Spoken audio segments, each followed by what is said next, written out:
Six Sigma hypothesis testing. Now we're going to continue in the analyze phase by introducing hypothesis testing. This is one of the tools that helps Lean Six Sigma move from opinion-based decision-making to data-based decision-making. In manufacturing and process improvement, we often see differences in data.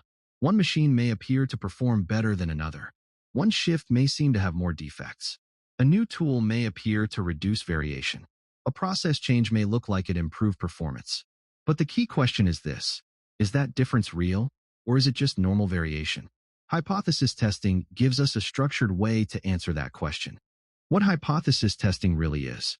Hypothesis testing is a structured, data-based way to decide whether an observed difference or change is real, or whether it is simply the result of normal process variation. In practical terms, hypothesis testing helps us decide whether to act or not act based on data rather than intuition. This is important because processes naturally vary. Not every increase, decrease, or difference means something has changed. Without a structured approach, teams can easily chase noise. They may make unnecessary adjustments to a stable process. They may claim improvements that are not actually real. Or they may react emotionally to a data point that is still within normal process behavior. Hypothesis testing helps prevent that by asking, is the signal strong enough to justify a conclusion? Why hypothesis testing matters in manufacturing. Manufacturing is full of comparisons. We compare before and after a process change. We compare machine A to machine B. We compare supplier X to supplier Y. We compare shift 1 to shift 2. We may compare operators, tooling, materials, settings, inspection methods, fixtures, or production lines. In each case, the question is not simply, are the numbers different? The real question is the difference meaningful, or is it just random variation? Hypothesis testing provides a consistent decision rule for answering that question. That consistency matters. It helps teams avoid making decisions based only on personal experience, assumptions, or one unusual data point. The core idea: no math required. At the center of hypothesis testing are two competing explanations. The first is the null hypothesis, written as H0. The null hypothesis says there is no real difference. Any observed change is due to normal variation. The second is the alternative hypothesis, written as H1. The alternative hypothesis says there is a real difference. The change is caused by the factor we are testing. Data is then used to decide which explanation is more believable. A simple way to think about it is this: we start by assuming nothing meaningful changed. Then we ask whether the data is strong enough to challenge that assumption. If the data is strong enough, we reject the null hypothesis. If the data is not strong enough, we do not claim a real difference. Manufacturing example: simple. Let's use a simple manufacturing example. The question is, did a tooling change reduce part diameter variation? The null hypothesis would be, the tooling change had no effect. The alternative hypothesis would be, the tooling change reduced variation. If the test result shows that the observed difference is unlikely to be random, we reject the null hypothesis. That means we conclude the tooling change had a real effect. If the test result does not show a statistically significant difference, we keep the null hypothesis. That does not necessarily prove the tooling change did nothing. It means we do not have enough evidence to claim improvement. This is an important distinction. No statistically significant result means no proven improvement. In Lean Six Sigma, we want to be careful about claiming success. We need evidence that the change actually worked. What hypothesis testing protects you from? Hypothesis testing protects teams from several common mistakes. First, it protects us from reacting to common cause variation. Common cause variation is the normal variation that exists within a stable process. If we react to every normal up and down movement, we create instability. Second, hypothesis testing protects us from over-adjusting stable processes. This is sometimes called tampering. Tampering happens when we adjust a process in response to random variation. Instead of improving the process, we may actually make it worse. Third, hypothesis testing protects us from implementing changes that do not actually help. A change may look good at first glance, but the improvement may not be statistically meaningful. Hypothesis testing acts as a filter. It asks, is this signal strong enough to justify action? That question helps us make better decisions and avoid wasting time on false signals. How hypothesis testing fits into DMAIC. Hypothesis testing fits naturally into several phases of DMAIC. In the measure phase, we may compare baseline data sets to understand current performance. In the analyze phase, we use hypothesis testing to test suspected root causes. For example, if we suspect one supplier has a higher defect rate than another, hypothesis testing can help validate that. In the improve phase, we use hypothesis testing to verify whether changes actually worked. For example, if we implement a new setup procedure, we may test whether average setup time or defect rate truly improved. Hypothesis testing is the bridge between data analysis and decision-making. It helps us decide whether the evidence supports action. Common manufacturing uses and the big picture. Hypothesis testing is commonly used in manufacturing to validate improvement results, compare machines, compare tools, compare suppliers, confirm root causes, and support decisions with objective evidence. It helps us avoid relying only on experience or intuition. Now, this section also introduces two related tools, correlation and regression. Correlation and regression help us understand relationships between variables.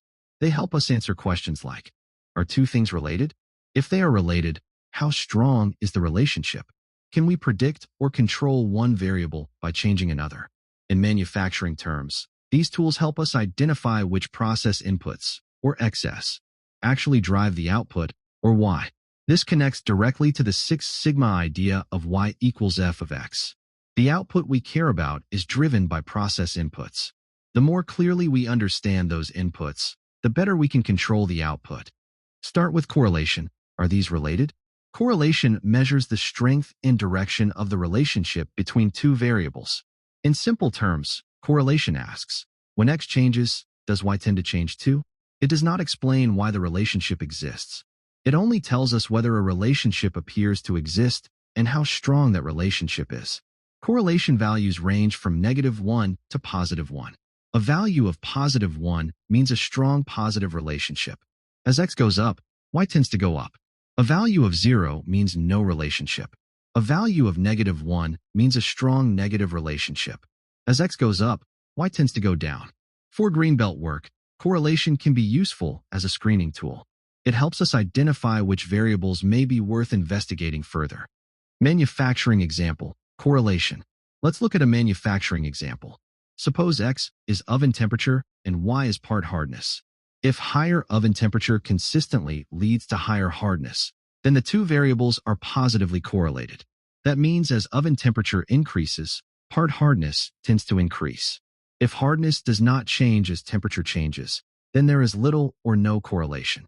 However, there is a key limitation. Correlation does not prove causation. Two variables can move together without one directly causing the other. For example, both variables might be affected by a third factor, or the relationship might be coincidental. So correlation is useful, but it should not be the final proof. It points us toward possible relationships that may need further validation. Regression. How much does X affect Y? Regression takes the idea of relationship a step further. Regression quantifies the relationship and turns it into a usable model. It answers questions like, how much does Y change when X changes? Is the effect statistically significant? Can we predict Y for a given value of X? In Six Sigma language, regression models the output, or Y, as a function of one or more inputs, or XS. This is extremely useful because improvement is often about identifying and controlling the key XS that drive the Y. If we know which inputs matter and how much they matter, we can make smarter process decisions. Simple regression, 1X. Simple regression looks at one input variable and one output variable. For example, suppose Y is part diameter and X is cutting speed. Regression might tell us that for every 10 revolutions per minute increase in cutting speed, part diameter increases by 0.002 millimeters. If that relationship is statistically significant, we now have useful process knowledge. We can predict outcomes. We can set process targets. We can control variation more intelligently. This is much better than trial and error adjustment because we are using data to understand the relationship between the input and the output. Correlation versus regression, manufacturing view. This slide summarizes the difference between correlation and regression. If we want to know whether two variables are related, we use correlation. If we want to know how strong the relationship is, we use correlation. If we want to know how much X changes Y, we use regression. If we want to predict Y from X, we use regression. If we want to optimize process settings, regression is usually the stronger tool. A simple way to remember the difference is this. Correlation tells us whether variables move together. Regression helps us model and predict how one variable changes with another. Both tools are useful, but regression gives us more actionable process information. Multiple regression, real manufacturing reality. In real manufacturing processes, there is rarely only one input that matters. Most processes have multiple potential excess. For example, temperature, pressure, material lot, cycle time, tooling condition, operator method, humidity, and machine speed may all influence the output.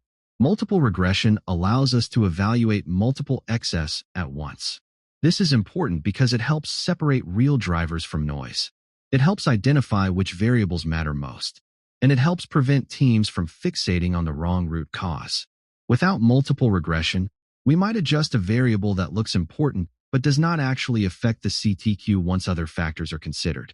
Multiple regression helps us make better decisions in complex processes. How this fits into DMAIC. Correlation and regression also fit directly into DMAIC. In the measure phase, we collect data on potential excess and CTQs, or YS. In the analyze phase, we use correlation to screen relationships and regression to quantify and validate root causes. In the improve phase, we optimize key excess based on regression results. In the control phase, we monitor critical excess and YS using SPC and control plans. The major point is this: regression turns suspected causes into validated drivers. That is exactly what we want in Lean Six Sigma. We want to move from suspicion to evidence. Regression example, manufacturing. Let's walk through a manufacturing regression example. The question is, how does cutting speed affect part diameter? The output, or Y, is part diameter measured in millimeters. The input, or X, is cutting speed measured in RPM. Data is collected from multiple production runs under stable conditions. The regression model shown is part diameter equals 25.000 plus 0.0002 times cutting speed. The interpretation is that for every 10 revolutions per minute increase in cutting speed, part diameter increases by 0.002 millimeters. The relationship is statistically significant. That means cutting speed is a real driver of diameter variation. Now we have moved beyond guessing. We have a model that helps explain and predict the process behavior. What this tells manufacturing. This regression result gives manufacturing several important insights. First, cutting speed directly influences the CTQ. Second, diameter changes are predictable, not random. Third, cutting speed should be controlled. That means it may need to be included in setup procedures, standard work, control plans, and process monitoring. It should also be considered during adjustments. The reason regression is better than guessing is that it confirms the relationship with data. It quantifies the impact, meaning we know how much change to expect, and it prevents over-adjustment and trial and error tuning. Instead of changing settings based on feel or habit, we can make decisions based on a measured relationship between the input and the output. Think about a process output you care about. That output might be part diameter, surface finish, hardness, cycle time, scrap rate, rework, delivery time, or customer complaints. Now ask, what process inputs might be driving that output? Could temperature matter? Could machine speed matter? Could supplier, material lot, operator method, humidity, setup time, or tooling condition matter? Correlation and regression help us test those relationships. Hypothesis testing helps us decide whether observed differences are meaningful. Together, these tools help us make better decisions based on evidence rather than assumptions. To summarize, hypothesis testing helps us decide whether an observed difference is real or just normal variation. It protects us from chasing noise, over-adjusting stable processes, and claiming improvements that are not proven. Correlation helps us understand whether two variables are related. Regression helps us quantify and model how inputs affect outputs. Together, these tools strengthen the analyze phase by helping us validate root causes and make database decisions. As we continue through DMAIC, remember that the goal is not just to collect data. The goal is to use data to understand the process and make better decisions.